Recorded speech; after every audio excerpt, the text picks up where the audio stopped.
6:30, so let's bring this business meeting of Urbana School District 116 to order. Roll call, please. Member Hall, Here. Member Orr, Here. Member Hasanadka. I'm sorry. Member Ogalski. Here. Member Carter is here. Vice President Exum. Here. And President Pulaski. Here, are there any additions, corrections, or modifications to tonight's agenda? Yes. I was just noticing the I read, I count present. It is? Oh, So I read, I count program is section 10. okay, my copy is not correct. All right, yep, it's the So third no. administrative report tonight. Okay, thank you. There are no additions, corrections of this agenda. Citizen statements. If anybody will wish to make a statement before the board, please submit a goldenrod form located in the back of the room to our recording secretary, Lori Johnson. We have two submitted already. The first is from Yuli Baryshnikov.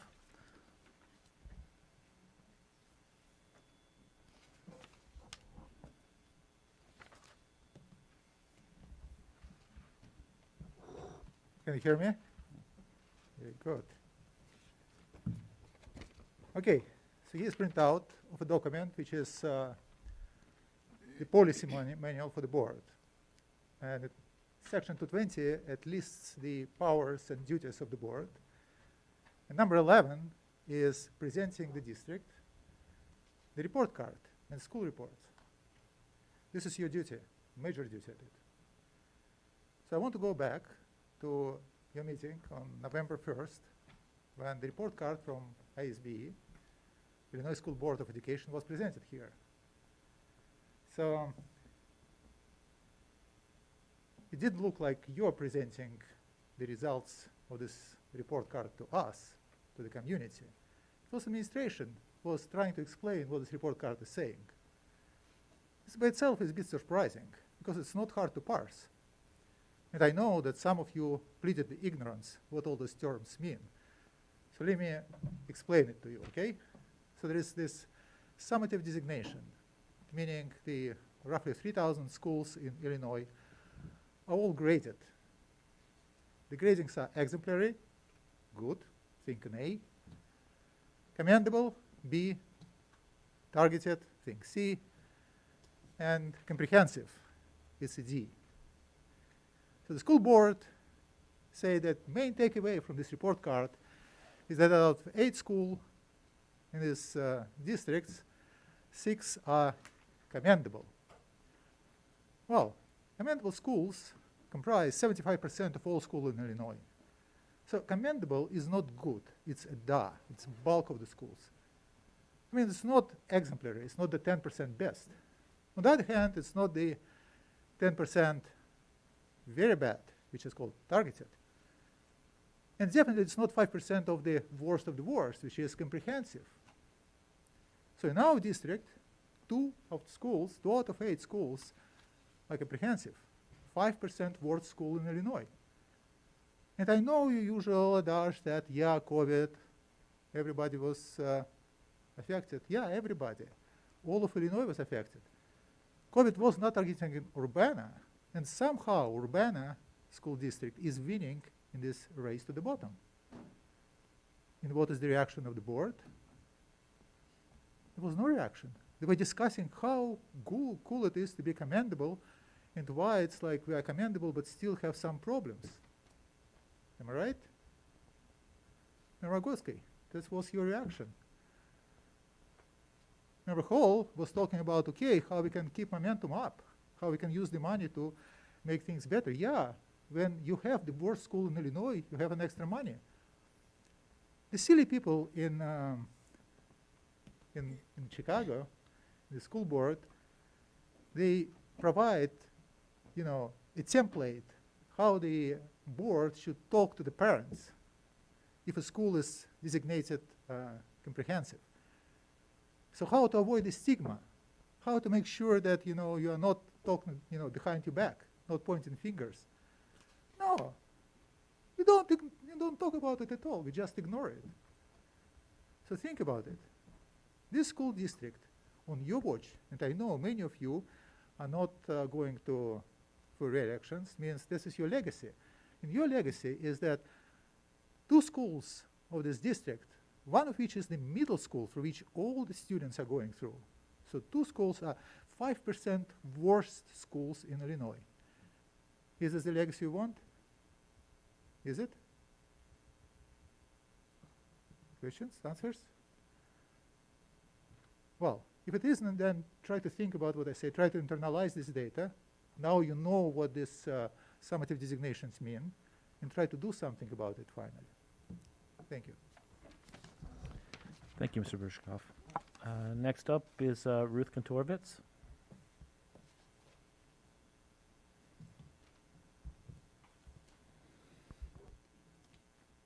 Can you hear me?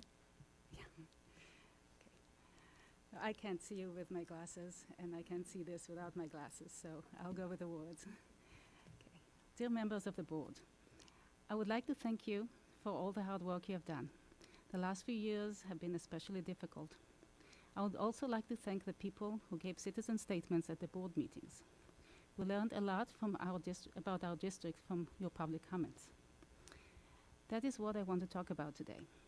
Things we learn about the dual language program from the public comments. We heard a DL teacher explaining the language barriers for immigrant students in the program. To quote, "They can't go out into the community and ask any person on the street, where's the bus stop?" We heard stories from another DL teacher about Latino students getting lost in the school's hallway and can't ask for help because of the language barrier. This repeatedly told story was an argument for moving the Spanish DL program into one school where everyone speaks Spanish, so every lost child would be able to ask for help in Spanish.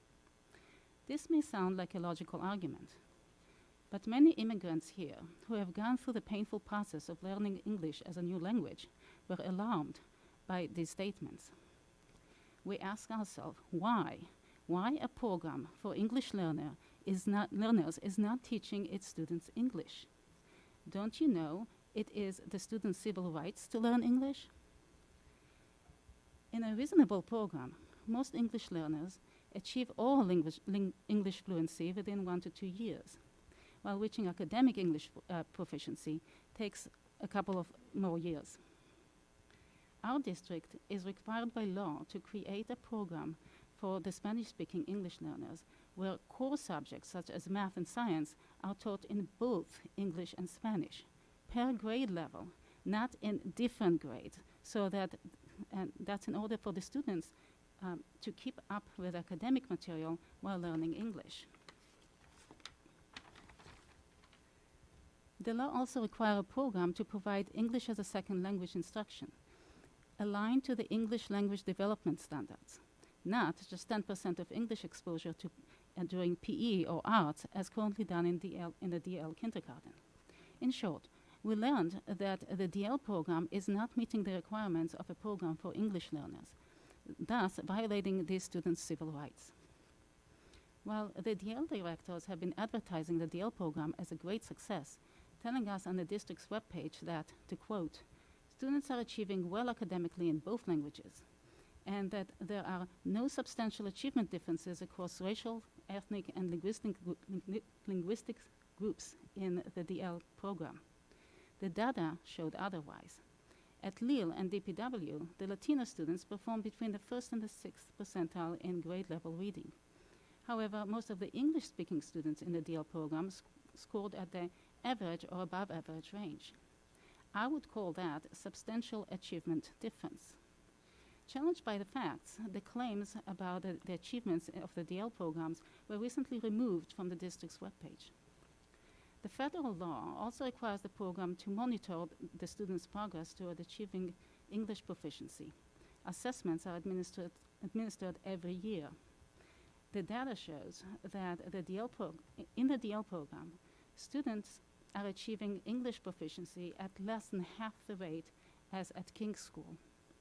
In addition, the data shows that the academic performance of the Spanish-speaking ELs dropped under the DL program compared to how this group used to perform before the DL program started, and that's after adjusting for the change in the test.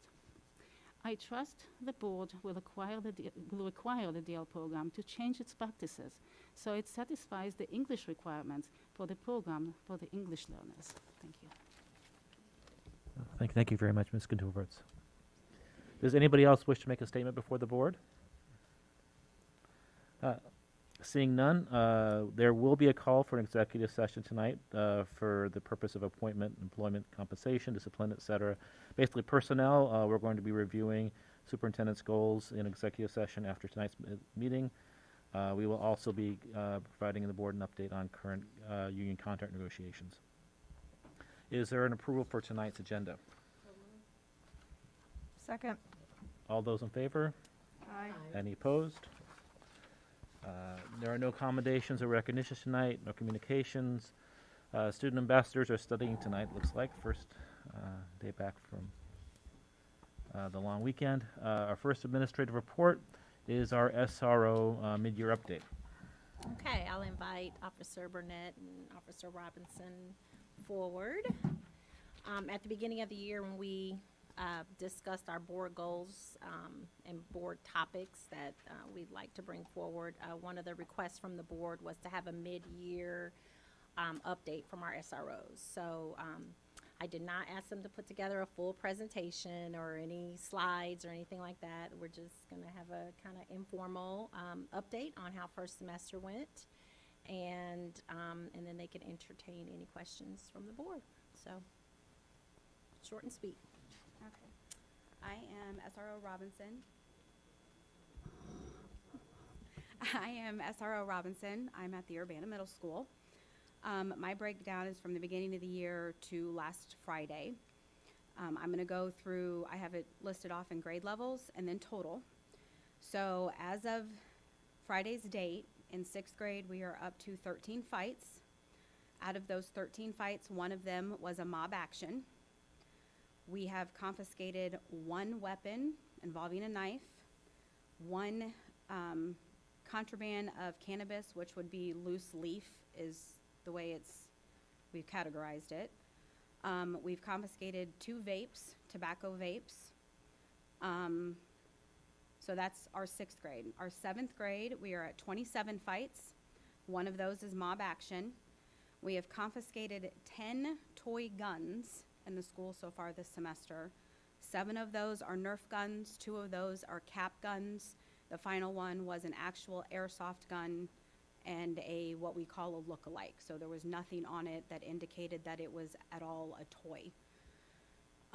We've confiscated 3 between a joint, a bag, an actual weed in a bag of loose leaf cannabis. We've confiscated 1 cannabis vape. We've confiscated 5 tobacco vapes. 8th grade, we have had 10 fights. 1 of those have been mob action. We've confiscated 2 knives from 8th grade. We've confiscated 3 cannabis vapes, 3 tobacco vapes. We've had 1 alcohol incident in 8th grade. So the totals for those come to, we've had a total of 50 fights so far this semester, last semester. 3 mob actions, the 10 guns, toy guns, 3 weapons, which were all knives, 4 loose leaf cannabis, 4 cannabis vapes, 10 tobacco vapes, and 1 alcohol. So my totals so far is I've had 13 YAC referrals. Out of those 13 YAC referrals, we had the 2 separate mob actions. It was 6 students on 1. All 6 of those students were referred to YAC in 2 separate mob action cases. And then the other YAC referral was due to a fight that occurred where a student ended up with a broken injury. I've done a total of 6 police reports. Most of the stuff was handled within the school. I've done 10 transports. I've done 1 home visit so far this semester. I've done 4 DCFS assistance, meaning that concerns with school staff, they weren't getting the answers they needed from DCFS, and I stepped in to call and try to get answers and more help and more outsource resources for the staff and the families involved. I've done 2 presentations so far last semester. I've done 5 parent meetings. I was involved with 5 different safety plans and 2 reentry meetings. So those are my totals for this past semester. Thank you. I'm SRO Burnett. Mine's not broken down quite as detailed as Michelle's. However, I've done 12 police reports this semester. We've had 57 fights as of today.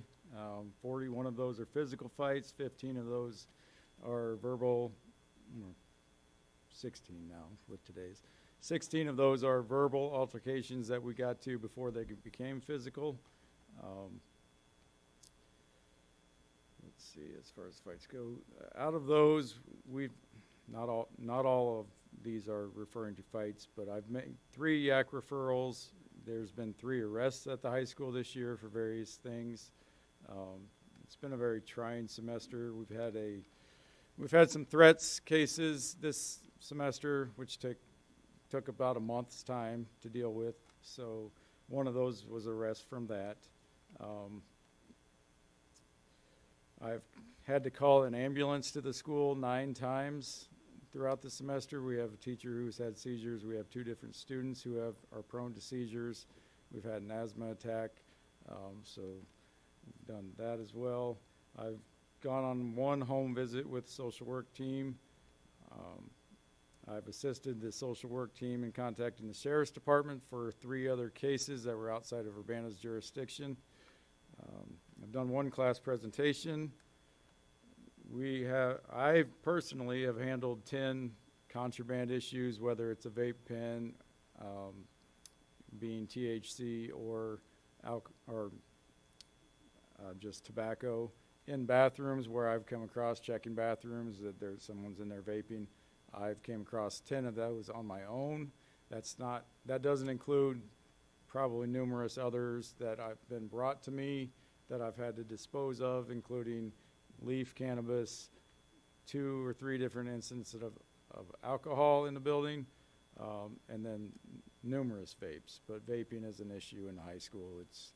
It's known. Typically bathrooms are where it takes place, and it's just where they go to do that. I'm a member of the threat assessment team and the crisis team. I've been a part of a safety plan for one of our students who was involved in something outside in the community, dealing with other students in the building. That involves an order of protection that was in place. So we've been working through that, trying to keep parties separated within the building. I spent 4 days in therapeutic crisis intervention training, 2 days in cybercrime training this semester. I've given 47 rides home or transports home to various students throughout the semester. Usually at the end of the day, some of those are resulting from fights. An SI, student interventionist, will ask me if I can get a student home safely because their parent can't come to the building. Some of that includes that. Some of those are just students coming to me asking for a ride home because they can't get a ride. I've taken 3 people to their workplace because they can't get to work on time from the school. I've taken 2 to court appearances from the school. It's just they're comfortable enough to ask me if I can take them, so we do that. We get them to where they need to go. And then just assisted at various sporting events, and then the homecoming dance as well. Just all of our normal activities. That's what we do. So. Great, thank you very much. Board members, any questions? Yeah, I was just hoping you could sort of just clarify. I'm not sure everyone knows what a YAC referral is. If you could Sure. just That's the Youth Assessment Center referral. A lot of times I'll maybe answer this for both of us.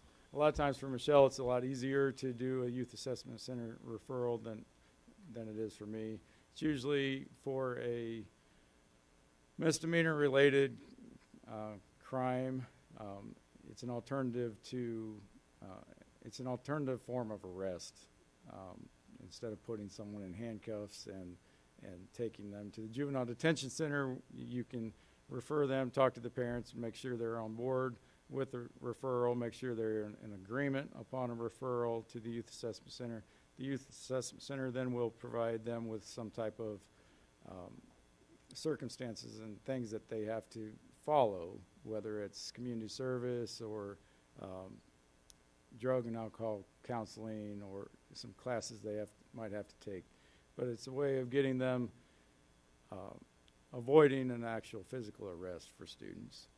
Now, it's a little bit harder for some of our students at the high school because some of them have been referred in the past and they have failed their time there. They didn't comply with the adjustments that were given to them, and so they aren't allowed to be referred.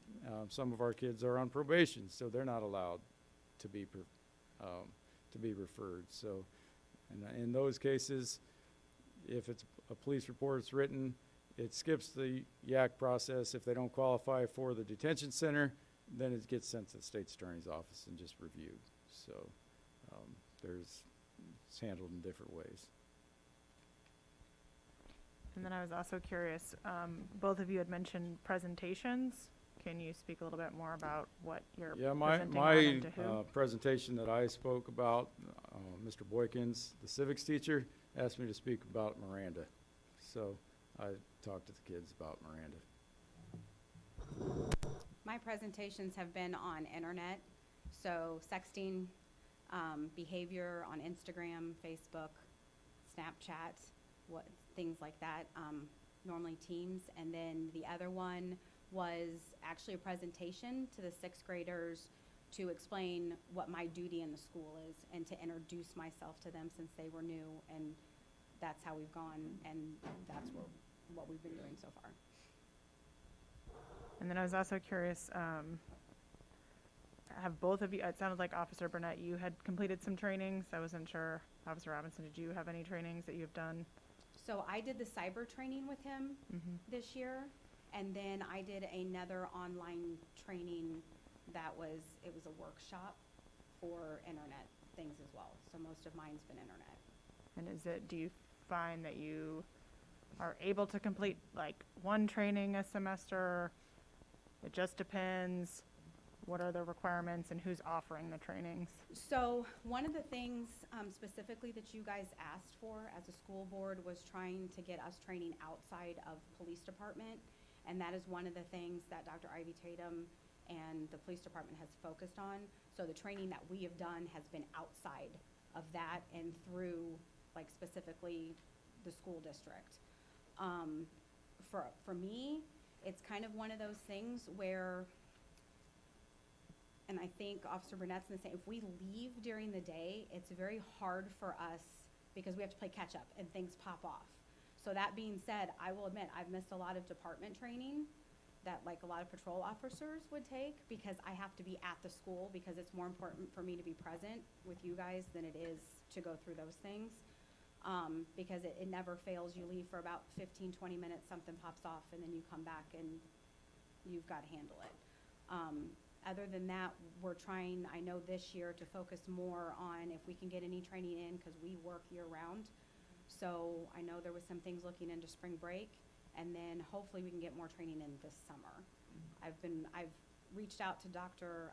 Klingenberg, who was a former employee at the Urbana Middle School, and she is trying to get us some training with outside resources, specifically in the African American community, to help us work with and relate to the community more as an officer. So I would agree. The training that I went to, the 4 days, was broken up 2 days 1 week, 2 days the next week. It was okay to be gone, but at the same time, while I was at the training, I was receiving phone calls about what was going on at the school. So it makes it a challenge to do both things, but the training's important. Therapeutic crisis intervention training for me was important because we have several students in the building that's important with IEPs and things to be a part of, so, or to be trained in that way. So that was a class that was needed for me to take. Go ahead, Brenda, if ours done. I think so. Thank you. You're welcome. both of you have been with the Urbana School District for a while, and I'm just curious, as far as this year, has it been more severe as far as the fights, or has it been the same or possibly less than what you've seen in past years?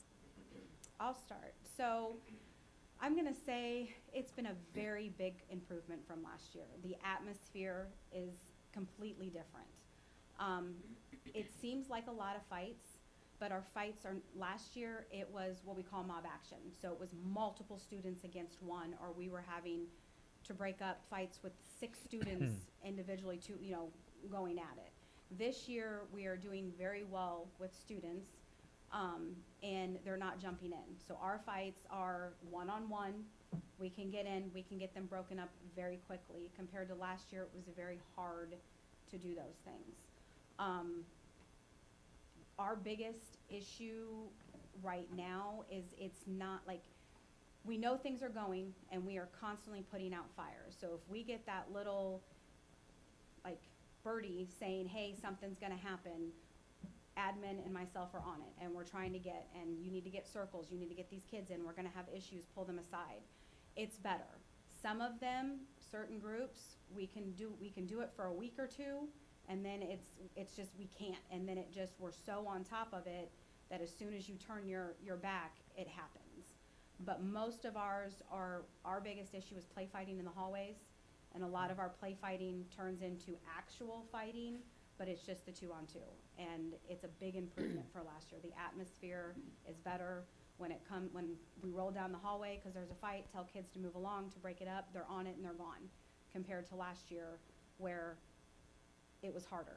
Last year there was a lot of times where I had to call patrol in to come assist me in the school.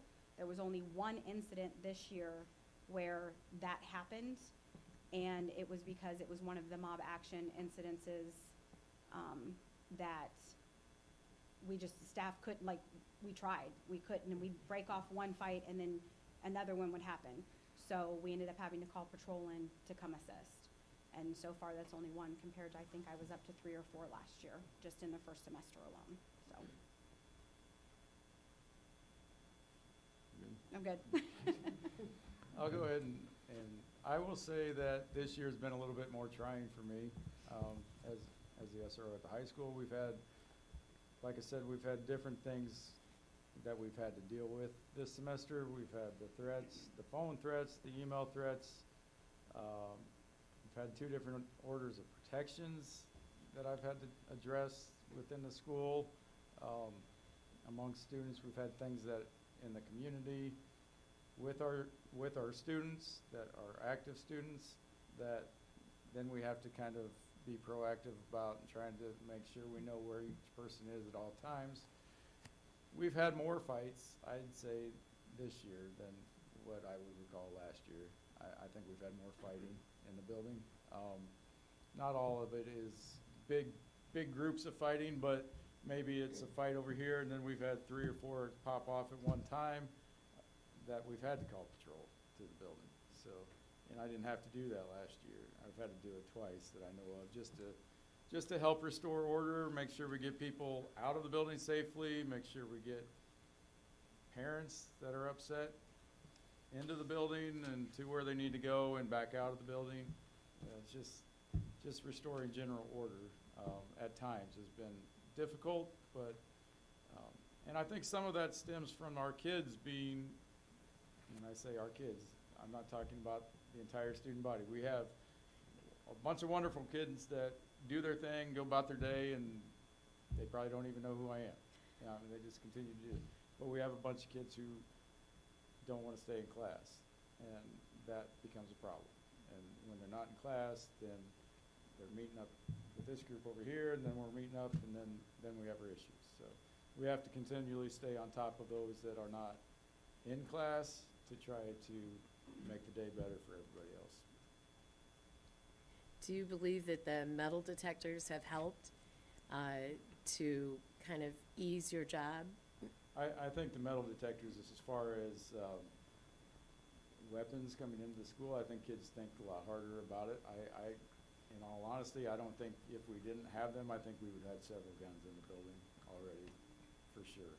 I mean, I can't, nothing has been confirmed, but we've had reports of students leaving their weapons somewhere in the bushes, on the street, behind apartments and things prior to, after getting off the bus, prior to coming into the school. So we do have several students who have been involved in that type of thing, and I think it does, the weapons detection system does keep some of those things out of the building, and hopefully it will keep them out of the building, at least the firearms. We're still gonna have problems within the building, obviously, but keeping the weapons out of the building, it helps.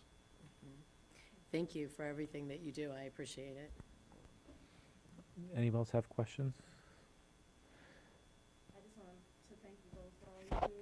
I mean, obviously, without order in the school, kids can't learn, so you're definitely a big part of the school atmosphere and environment. I just wondered if we are providing you with all that you need to be successful in your positions between us and your department. I feel you are. Things that you Yes, can think of. yes, that- I do. I mean, and one thing I want to say, if there's anybody individually on the board that has any recommendations for training or anything that you'd like us to look into, please reach out and let us know. We're more than happy to look into those things for you. I mean, we want to do this together. You know, that's kind of what it is. So if there's something specific that you think needs to be brought to our attention, please tell us.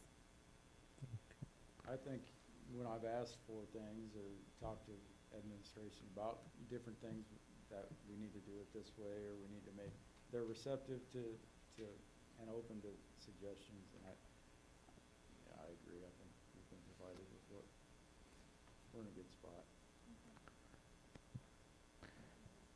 I guess I do have a question. Well, with regards to the weapons found at the middle school and the weapon lookalikes, I understand. I was kind of wondering how they were found. Are they found with the detection systems, or they found some other way? Is anything that we can do to help buttress that up? And So a lot of so most of it is word of mouth. Another kid tells a staff member that so-and-so's got a gun.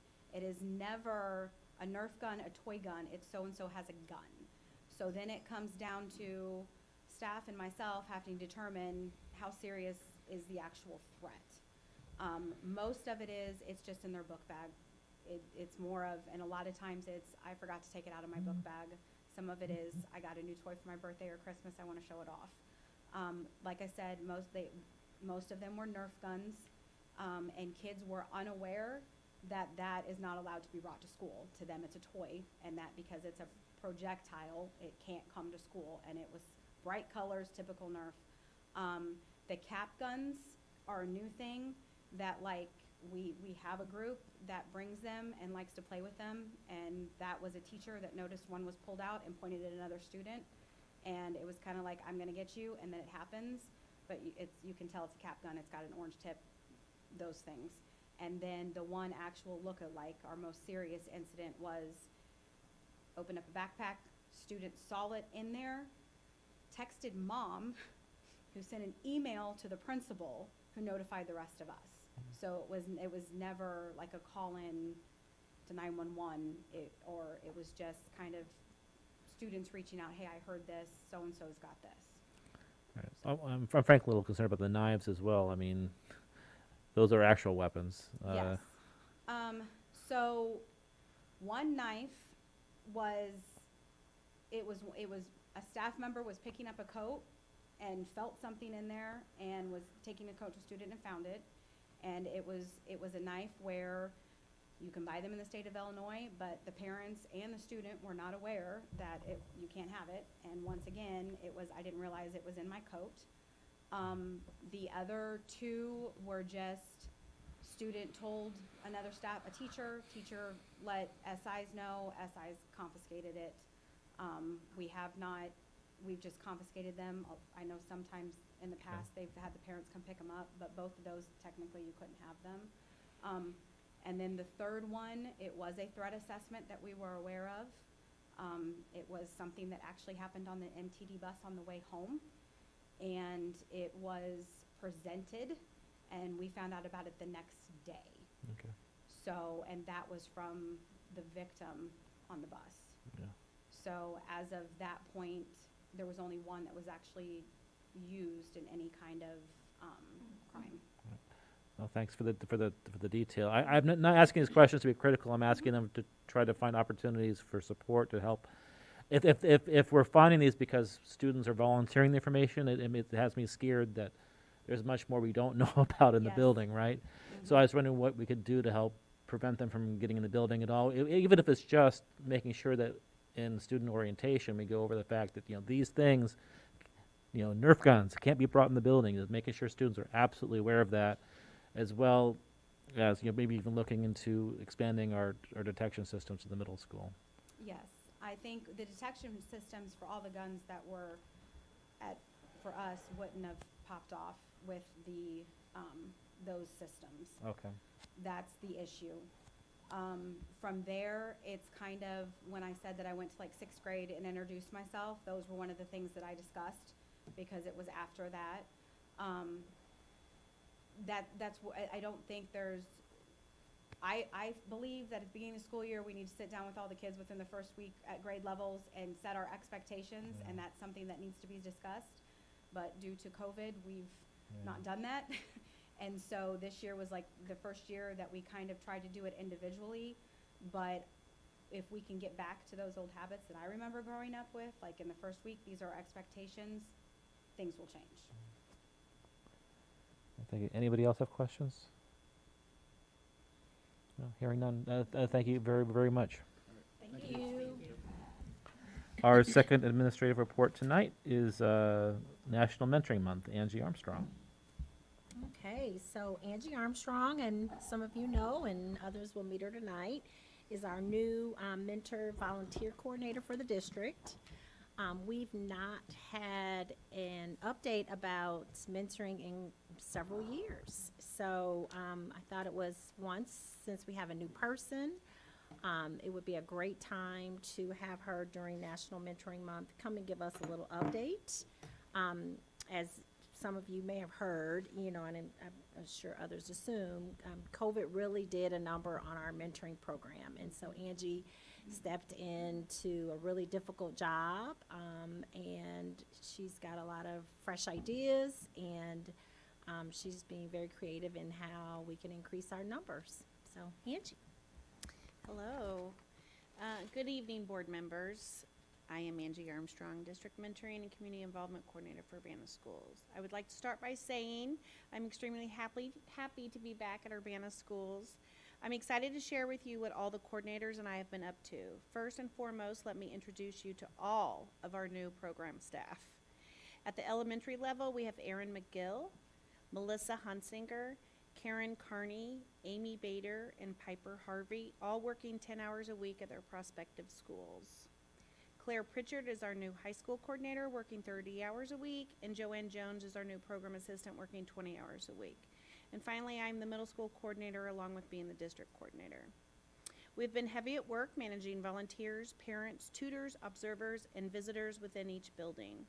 Also marketing, recruiting, interviewing, along with supporting and encouraging new and returning mentors and mentees. Most importantly, creating a welcoming and safe school environment for all. These coordinators must be commended and acknowledged for arriving at some schools where they had no predecessors and others where they need to establish new environments. These staff members have been busy at work in our community as well. They have been manning recruitment tables, giving presentations at such places as Carl, local churches, U of I, Parkland, Market at the Square, and our very own Urbana City building.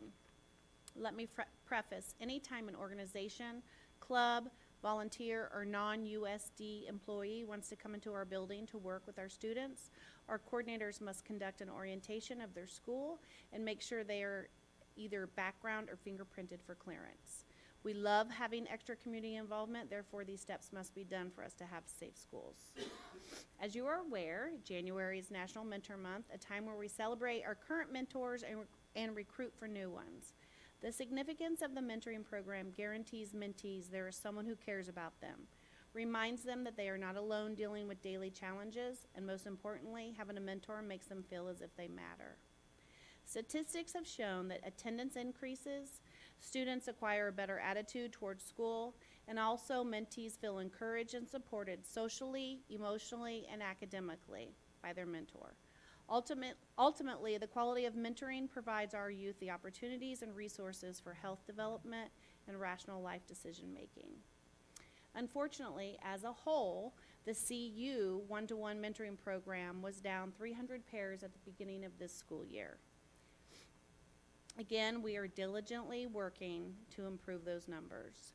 As you can see on our slideshow, I can go into detail because this also includes our number of volunteers. It's not our actual mentor numbers. And my report today was mainly on mentoring, but I just want you to see that at King, for example, she has 22 volunteers. That's including her mentors, her community volunteers, tutors, and iCount. They had 0 last year. Leal had 0, she's at 38.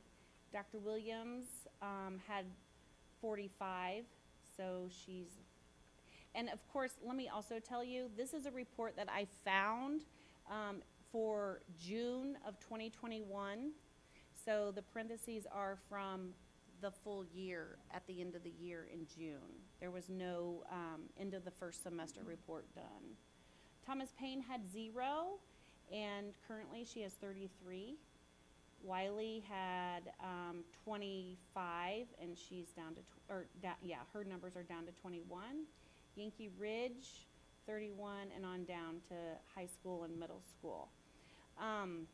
And of course, the hours will be very different as well because that's for the full year, and I'm giving you a report for just the first semester. So technically, we are up in numbers with volunteers in our buildings, and a lot of that has to do with COVID. I mean, we just did not have outreach coordinators in 3 schools, and of course, when we did have a coordinator at a school, a lot of the volunteers might have been older. They might have been a business partner that was not interested, so their employer said, we don't want you going because we want you to stay healthy so you can come to work, that sort of thing. We are working very hard at getting our numbers up in the mentoring program, but we are also working very hard within our community to get our volunteer numbers up. At King, she had 0 mentors. She's at now up to 4. And Leal, she was at 0. She's now up to 6. Thomas Payne had 0. She's up to 6. Dr. Williams had 6 pairs. 3 of them moved to Urbana Middle School, leaving her 3 to start the school year, and then we did some recruiting, and now that's up to 7. Wiley had 4 pairs, none moved up, recruited, got 2 more, and now she's at 6. Yankee Ridge had 9 pairs, none of them moved up, they recruited and currently have 11. Urbana Middle School was at, I can't remember the number exactly. There were no reports, so it's very hard for me to determine the numbers. I believe the numbers at Urbana Middle School are very similar. There's 38 active mentors currently, so I believe the numbers were close to 30. And then at 45, the report I did see showed that she had 45 last year, but after reviewing all those pairs and meeting with them, there were many of them that were not even meeting. So in my estimation, I would say there were probably 40, and currently we have 44 active pairs meeting. So we currently have 119 active pairs in the CU one-to-one mentoring program for Urbana, which is low. I mean, typically we should be at over 200, and we'll get there at some point. My professional goals for each coordinator was to have, for the elementary level, was to have 5 mentors by the end of the first semester and 10 by the end of the year. After a strong review, it is determined that every coordinator will achieve those goals after our mentor training sessions. We have 1 next week and 2 in February. And of course, it's a slow process, and we just have to get these people fingerprinted, matched, and get them into our schools, and it will be a success, I promise. In closing, I would like to share the impact of mentoring by telling you one quick story quoted by a 3rd grade student from Leal. Mentor Mark brought his mentee back to the classroom after having lunch and playing some basketball. Another student in the class approached him and said about the mentee, "Sir, he always leaves with a frown, but comes back with a smile. Of course, this made Mentor Mark feel fantastic about his choice of becoming a mentor. As indicated in our year-end surveys, repeatedly we find that mentors indicate they get more out of the program than they expected. I'm sure this was the case that day for Mentor Mark. Thank you for your time and support with the mentoring program, and I appreciate you allowing me the opportunity to share our progress this year, and I will return in April with a full community involvement report. Any questions? Any questions, board members? How long does the background check process take? 'Cause usually those can get pretty lengthy, Yeah, they can depending be. on the vendor. Typically for a fingerprint background check, once the information is submitted into Bushu, Bushu will contact the future mentor, schedule an appointment for them to come and get that done. And when they can, and typically it's pretty quick, and they come to your central office. I would say within a week, they get it done. Now, sometimes the review takes a little bit longer. If there's a red flag of some sort, that might give it more time. But typically, I would say maybe 3 to 4 days. Background checks are very fast. We seem to get those within a couple of days. Wouldn't you say, Angie? Yeah. Yeah, it's one of the benefits of outsourcing for our fingerprinting that that we work with Bushu, and it's our expectation that things turn around really quickly. And so we get a little bit of a break since we allow them to meet in our front office area. So they pay a little bit of rent to offset our fingerprinting costs, but it's pretty efficient. I mean, it's always expensive to outsource anything, but to have the consistency of those reports coming back, and then I am the one in our department that reviews the red flags and determine if it's a barring offense. Thank you very much for this report. I think this is the first time in all my time on the board, I could be wrong, that I've seen the numbers broken down like this for volunteering updates.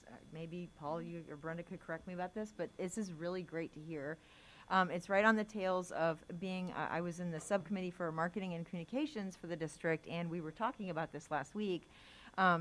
Ways to get the neighborhood people involved, because I do see a lot of emails from my neighborhood of people asking how they can get involved and not quite sure where to go. So I'm really glad that, you know, we can point them to each school, but my question for you is like really to send out to the community. Because I know, having had kids go through the district, there's different types of volunteering, like if the teacher sends out a note to the parents just saying, hey, we're going to go to the Field Museum, can you guys come along, you know, next month? But that's not the same for our viewers. That's classroom volunteering. This is sustained volunteering that you do in the building. Correct. And I don't want to scare anybody off because it's just as rewarding, but just in a different way. But for people who want to know more about it, is it better for them to call their building principal or the volunteer coordinator for their building or you, or where's a really good one-stop place they can go to get their questions answered? So I'm always happy to help them, but for the most part, they should contact their community involvement coordinator at their school because that person can tell them what they need. The teachers will go to that coordinator and say, I really need someone to help me cut. I've got lots of laminating, or I've got things that need stickers, or I need papers sorted, that sort of thing. And not always do they have to be, if it's a parent, not always do they have to be in the same classroom as their child. We can put them in a different classroom. The library, every school every librarian could use help. So we can always put someone in a library. And the office always needs help, it seems like. So there are always options for them, but each coordinator at each school should know about what they need. Okay, well, thank you. And I mean, you know, if you are a parent, you hear about this stuff from your own kid coming home and saying, oh, we're going to do this club or that. But if you're not, if you're retired or you don't have kids or you're maybe a U of I student, but you still want to know how you can help, anything that we can do to help you spread the word to our neighborhoods, please let us know, let me know. I'm delighted to send it along because I know how wonderful it is to do it, even if you don't have your kids in the building anymore. It's just nice to see those shining faces. So, you know, please let us know what we can do to help spread the word and get your numbers back up, because I'm really grateful for what you do. Thank you. I appreciate that. Actually, all of you have been invited to our mentor luncheon because it is National Mentor Month. So we invited you to our mentor luncheon, which is tomorrow. So if you decide you want to go, you can still RSVP, and we would love to have you. And at that mentor luncheon there will be mentors there too, and the theme is mentoring the mentor. And hopefully we can answer a lot of struggling questions that mentors may have. And that's a nice thing about the coordinators as well. They're always there for the mentors. So if mentors have questions or they need support, the coordinator is there to give that to them. Okay, thank you very much. Yeah. Thank you. Any other questions? Thank you very much. Thank you. Our final administrative report tonight is the I Read, I Count program from Erica Uscali. I don't need to introduce you, it's all in there. Erica's gonna All right. kind of give us an overview. All right, well, good evening, everyone. Nice to see you all again. I'm Erica Uscali, the Director of Curriculum and Student Learning for the district, and I am here tonight to share with you about an exciting new program that we have happening in Urbana with our kindergarten and first grade students. If you are anything like me, I often think if I just had another hour, if I just had another hour, I could do this or that, or, you know, the list just goes on and on. But I want to tell you about this opportunity that allows people to use an hour maybe a little differently than they had originally thought they would use that. And that you can see when you look at the logo for this program, it says improving a child's world 1 hour at a time. And so thinking about what a difference that can be made in 1 hour each week. So I'm going to tell you about I Read, I Count, and you all have all the information that I do. I'll add a few things in and we'll go from there. This is a new program for us. Like I said, it just started in the fall here in Urbana.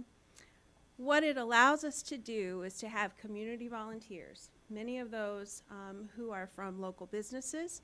We also have retirees. We have some parents who maybe are stay-at-home parents and just want to be able to get out and do some things. We also have some university students, but mainly local business professionals who are part of this program. They are working with our kindergarten and first grade students. These are students who have been identified as needing a little bit of extra assistance. And so they just need something to help them get over a hurdle that they may be facing. This program allows those volunteers to work with the students one-on-one to help improve the skills that are needed in math and in reading at the kindergarten and first grade levels. So, what is I Read, I Count? This is actually a brainchild of the Champaign County Chamber of Commerce. They created this several years ago, prior to COVID. This idea was born, and Dr. Ivy Tatum remembers this, I think, because I think she was part of some of those initial conversations. The program eventually was able to kick off, and it kicked off in the fall of 2019 with 5 schools in Champaign Unit 4. Well, we all know what happened in the spring of 2020, and so COVID hit and put the whole program on pause for a while. And so just in this year, the 22-23 school year, we've been able to get this program up and running again, and now it has expanded to include Urbana. We have had the program in 5 of our 6 elementary schools in the fall, and this spring it will be expanding to all 6 of our elementary schools. This is a cooperative program between the Champaign Unit 4 School District and the Urbana School District 116. The whole point of this is to try to reinforce reading and math skills that some of our youngest learners may be lacking, to give them, like I said, that extra boost. You can also see that the Chamber of Commerce talks to us in this first slide about the most basic workforce skills that are needed for future employees. That says to me that college and career readiness is not something that we just talk about in high school. This is something that starts even with our very youngest learners. So students who are in need of additional assistance are identified by their teachers. It's based upon 3 things. One is their grades. Another would be their benchmark assessment scores. And the other is just teacher observation and seeing students who may be struggling. The program is designed to run for about 6 weeks of time. This next slide shows you some of the other organizations that are involved in the I Read, I Count program. As I said, the Chamber of Commerce is who really pulled this together with the 2 school districts, but then you see other businesses who have jumped in and who are supporting the efforts as well. I really anticipate that that list will continue to grow. As the program grows, I think we will see more and more businesses becoming involved and trying to support it in some way. So let's talk about what the volunteer opportunity actually looks like. Volunteers are required to do a few things. One is they have to be willing to work with our youngest learners. You know, it takes a lot of patience sometimes to work with little ones, and so they have to be willing to do that. They also have to be committed to using the activities and the materials that we provide for them. There is a tub of materials to go with the activities that is placed in each of the classrooms, and so they have to be committed to using those activities and those resources. They also have to submit an application and go through the background screening that Angie was just talking about a few minutes ago. Once they have passed through the background screening, then they go through training. Angie, who was here just a minute ago, she and I work together on this. She works on the community involvement piece of it, the volunteering part of it, and then I talk about the activities themselves, how to use those activities, etc. So we really make it a joint effort. We go to each school and have the volunteers come to the school so that they can see where they will be working, so that they can kind of get a feel for where they're going to be and what they will be doing. The volunteers commit to an hour each week. Now we have some who have committed to more than an hour each week. Some have extra time and they come for multiple days, but many just come for 1 hour a week. But that is an awesome thing because number one, they can choose which school that they go to. They can choose the grade level that they want to work with. And they choose the time that works best in their schedule. So our teachers identify the times that work best for them, and then that is given to the volunteers, and they find the things that work best for their schedules. During the time that they are in classes, they usually can work with 3 to 4 students in each one of their hours that they are there. So they spend 10 to 15 minutes generally with each student. So the first part of the program that we kicked off was the iCount program.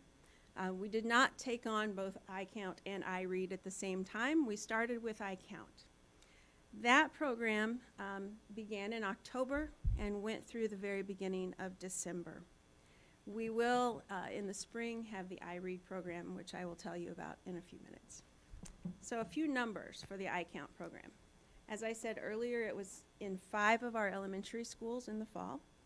25 of our kindergarten and first grade classrooms participated. It was not a mandatory thing, it was a voluntary thing. And so if teachers wanted to have extra assistance, they could do that. About 157 students were involved in the program in the fall. And so that's 157 lives that were impacted and were given the opportunity to learn and show progress and have a little bit of extra help. We had 41 people who were trained volunteers. I put the word trained in there because we did have more than that sign up. We had about 60 people who signed up, but when push came to shove and we had to go through all of the training and all of the background screening, 41 in the end ended up going through the training, which I thought was pretty good. We did ask our teachers to do a pre and a post assessment, which was a very simple assessment. And because it was the first time we've done this, they didn't all do it. That's something that we've learned going forward, is that we are asking that teachers absolutely do this pre and post assessment because we want to be able to track the growth. But in the classes where the pre and post assessment were given, we showed some great results. Of those students that were tracked in that assessment, I only had 4 that did not make progress. All the rest did. Now for some, it was progress by leaps and bounds. Others, it may have been just a couple of points. But progress is progress. And that was a great thing for them. I wanted to share a few thoughts from some of our teachers about the program and some of the things that they said. You know, teachers have a lot of things going on in their classrooms. They're doing their own, they have their own teaching that they're doing. They have interventions that are happening. They have different people who are coming and working. So there are a lot of things working together to support our students. So I'm in no way saying that iCount is what propelled some of these students forward, but I think it is a piece of the puzzle, a very important piece of the puzzle. The quote on here that really stands out to me is the one sort of in the middle by a kindergarten teacher, where that teacher said that the students were looking forward to being able to work with their volunteer, and that they were just a little more confident when working independently on math and at math centers. I think that speaks not only to the academic skill that our students gained, but also to their own social emotional skills and the ways that they were able to think of themselves and themselves as learners. And so I was very encouraged by that. So the next part will be I Read. We did not begin I Read until the spring because there were some fundamental reading skills that we needed kids to have before they jumped into the I Read program. So that's why we waited until the spring. So you may be wondering, can I still volunteer for I Read? Absolutely. Absolutely. We would love to have you. Can you go to the next one, John? Thank you. So the I Read program will be running March 21st through May the 5th. Applications, however, are due at the end of this month on January the 27th. I would invite all of you to come and be part of this program. As I said earlier, it will be available in all 6 of our elementary schools this spring, and we will be doing our volunteer trainings in February. So it's not too late to join in the fun, and we would certainly love to have you be part of this program. At this time, our plan is to run the program separately like we did this year with I Count happening in the fall, I Read in the spring. We would have to have a lot more volunteers in order to make both programs run at the same time, and we're just not there yet. But that is certainly one of our goals. So I hope that this is something that you will consider as you think about if you have an hour of time that you're like, I would really like to do something more. Maybe this could be your more. We'd love to have you. Thank you. Thank you. Board members, any questions?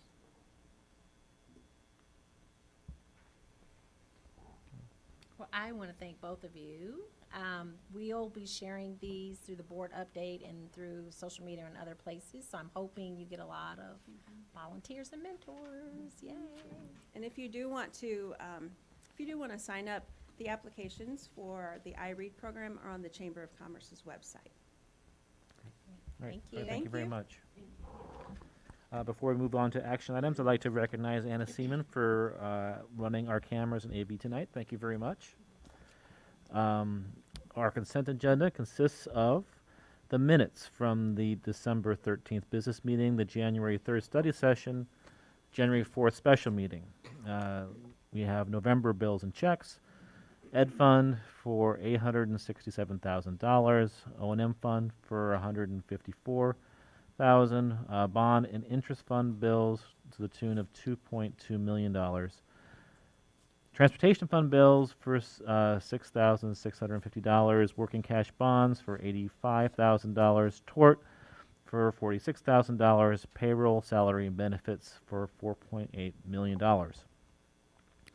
December bills and checks are Ed Fund bills to the tune of $2.4 million, O&M Fund bills for $334,000, bond and interest fund bills for $2.4 million, transportation fund bills for $52,000, working cash bonds for $279,000, school facility occupancy tax, $566,000, tort for $93,000, payroll, salary, and benefits for $4.7 million, Urbana adult education for November and December, $232,000. We had a list of various personnel items that are typical this time of year, and an interfund loan from working cash fund to operations and maintenance for $800,000. Does anybody wish to remove one of these action items from the consent agenda? Seeing none, the chair would entertain a motion to approve tonight's consent agenda. Any further discussion? Roll call, please. Member Hasanaka? Yes. Member Hall? Yes. Member Orr? Yes. Member Ogalski? Yes. Member Carter votes yes. Vice President Exum? And President Pulaski? Yes, we have individual action items as well. We have gifts from the Evelyn Burnett Underwood Instrumental Associate Assistance Program, received the following donations. $500 from Michael and Cindy Louie, David Harlow for $100, Richard and Emily Bernotis for $250, Jay Lawrence, Felisa Vernada Reynolds, and $200. Bishop King James Underwood, Reverend Dr. Evelyn B. Underwood.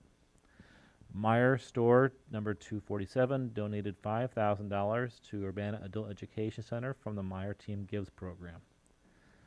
Elizabeth Freevogel,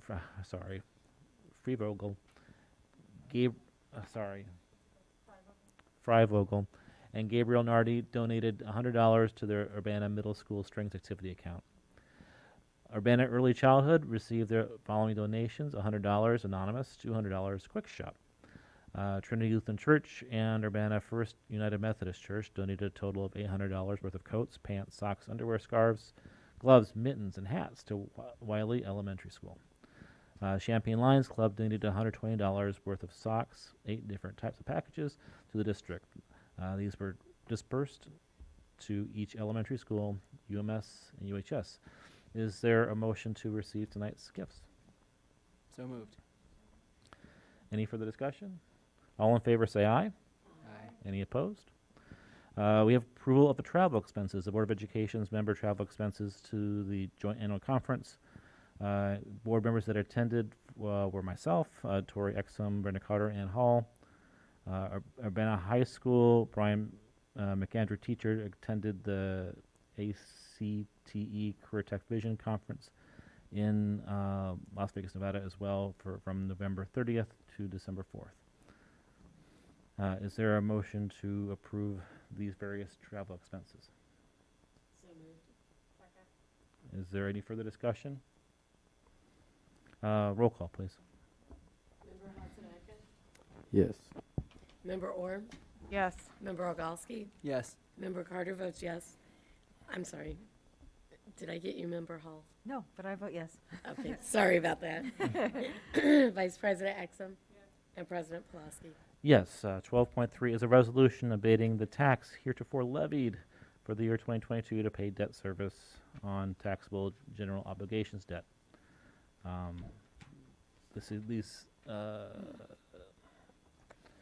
Is there, I guess, there's a motion to approve this resolution, and then we can ask questions. I move to approve.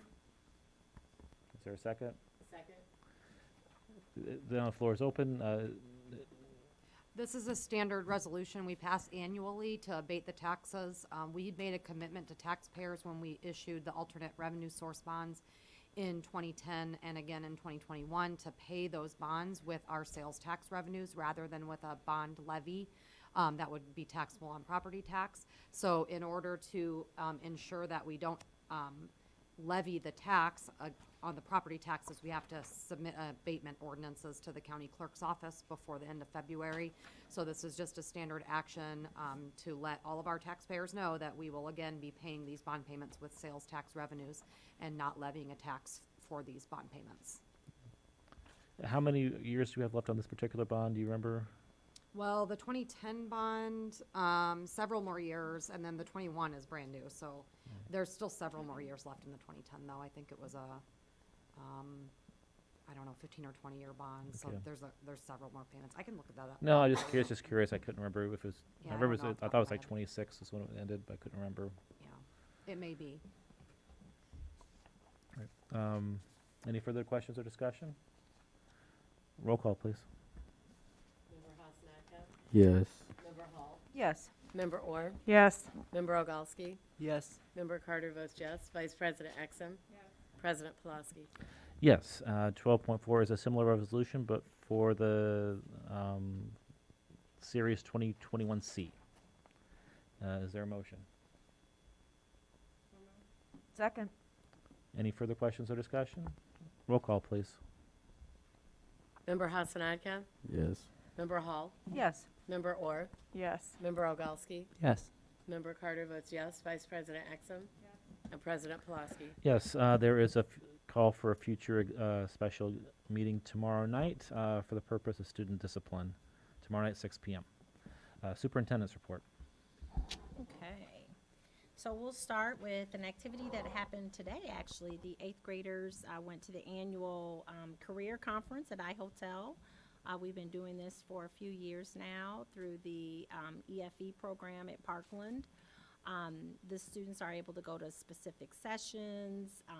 They get to hear from local professionals. So here are a few pictures from that event today at iHotel. So next is a shout out to Hadley Peters. Our Winter Guard has been very active. I've already shared a couple of celebrations from Winter Guard this year. They have a great team.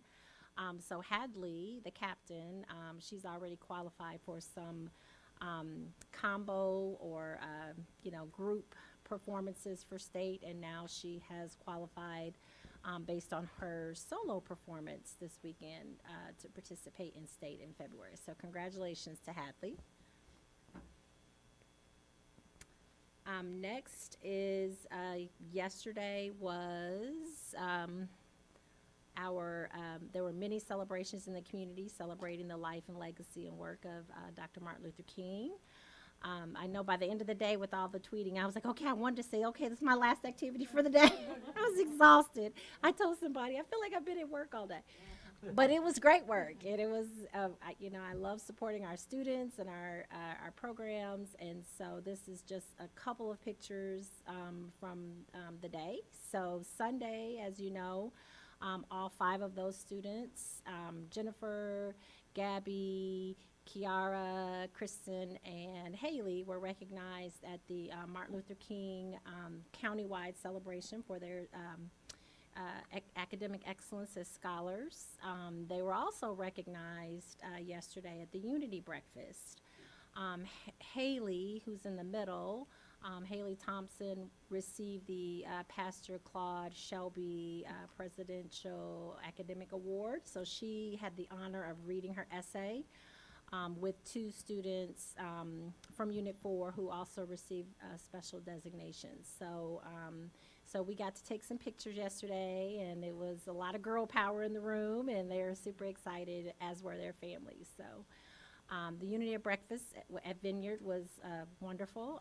The picture at the bottom is our UHS Interact Civic Engagement Club, who had a day of service they started off at the high school with a couple presentations. Minnie Pearson was there from NAACP. Our new fire chief, I don't know if you've met Chief Dave yet, but he's great. He's also one of our football coaches at the high school. He's sitting there in the middle. He talked a little bit about his experiences related to Martin Luther King and civil rights. Our student ambassador did a presentation, Michael Turner, who, as you've heard, has also represented the district in the NAACP AXO program, and he's traveled and done a lot of oratory speaking. And I felt like, the jazz band played several songs for us. So it was a great program. And then the afternoon, service activity was at Salt and Light. So that's just a picture of the group of people who, some of many who were at the high school.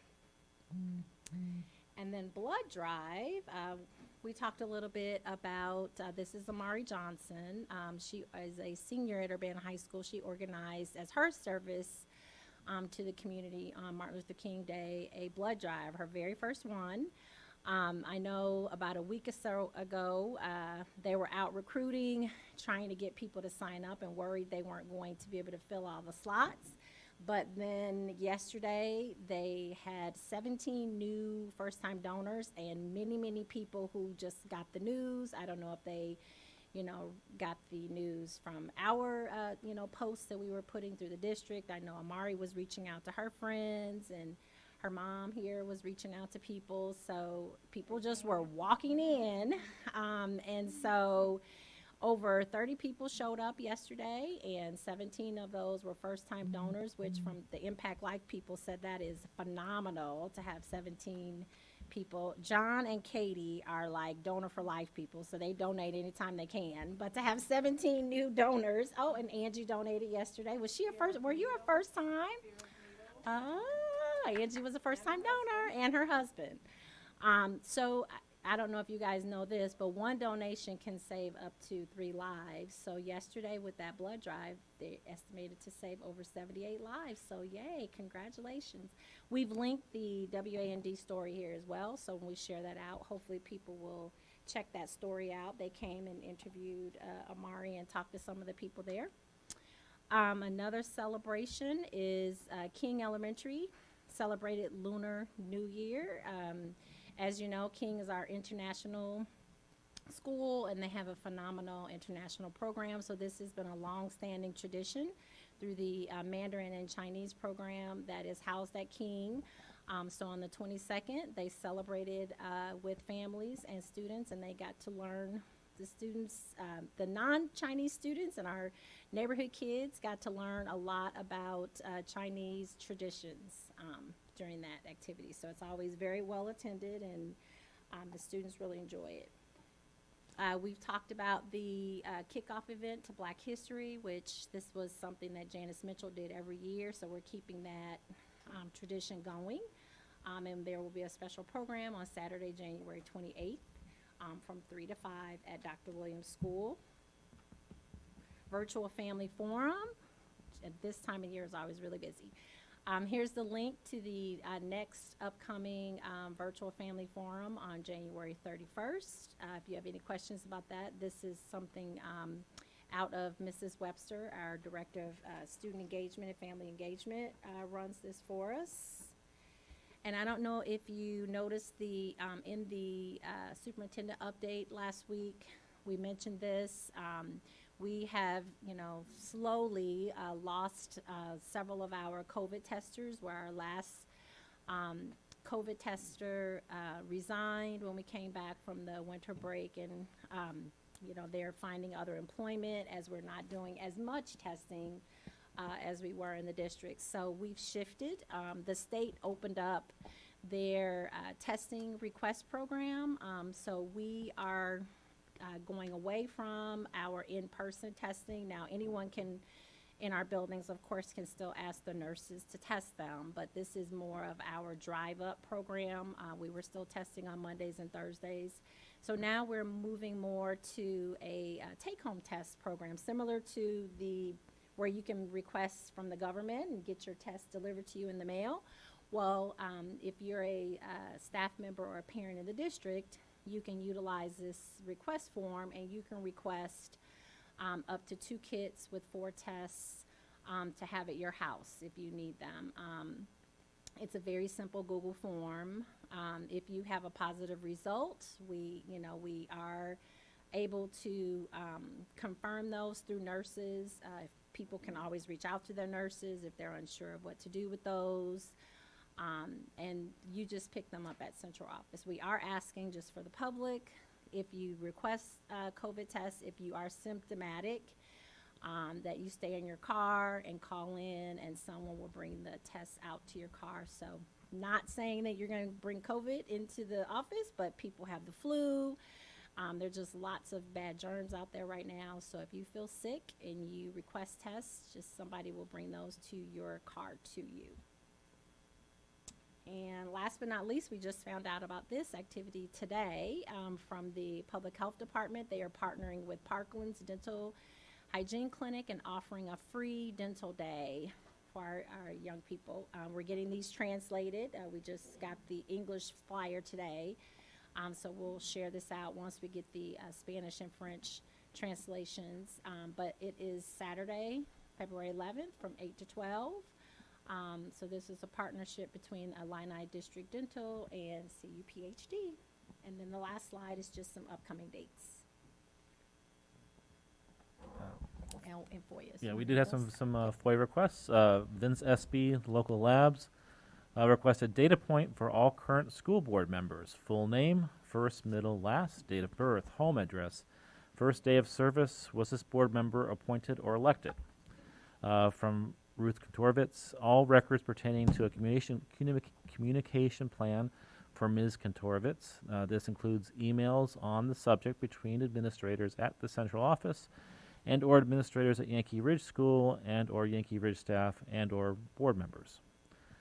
The last one is also from Ruth Kantorovitz. Communication records including as CC'd recipients between any of the following admin and staff: Yankee Ridge Principal, Dr. Jackson, Ms. Furchow, Yankee Ridge Assistant Principal, Superintendent Dr. Aubrey Tatum, Ms. Kim Norton, Todd Taylor, Yankee Ridge staff, including Ms. Daly and Ms. Lyons, for the time period September 1, 2022 through December 21st, 2022. Emails, text, or Zoom meeting recordings requested are those where staff and or admin discussed why, how, and when they are planning to implement a communication plan for me. All these requests were completed and fulfilled. Board reports. Hearing none, the chair would entertain a motion to go into executive session for the purpose of appointment, employment, compensation, discipline, performance, or dismissal of specific employees of the district or legal counsel for the district, including hearing testimony on a complaint lodged against an employee or against legal counsel for the district to determine its validity, and collective negotiating matters between the district and its employees or their representatives, or deliberations concerning salary schedules for one or more classes of employees. Any further discussion? Roll call, please. Member Hasanaka? Yes. Member Orr? Yes. Member Hall? Yes. Member Ogalski? Yes. Member Carter votes yes. Vice President Exum? Yes. And President Pulaski? Yes, we are in closed session. We'll take a 5-minute break while we set the room up.